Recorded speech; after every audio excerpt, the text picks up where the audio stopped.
Hello everyone, welcome to Hazel's Homemade. Today I'm going to show you how to make a hearty autumn soup with giblets and soup mix. We started making soups using giblets since we had tried it in Portugal. We drove past a local restaurant that features frango, which is chicken.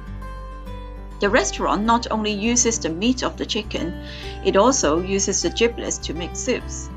It is the most simple but flavorsome dish. Therefore, whenever we get giblets from buying chickens, we will make this soup.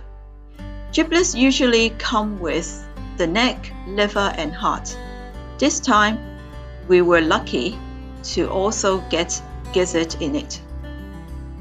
For the soup mix, it is made of gorgeous British-grown pulses and grains.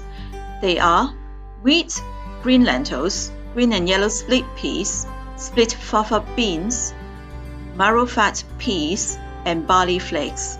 With the vegetables and herbs, it is truly a healthy and hearty soup for lunch. Let's get started!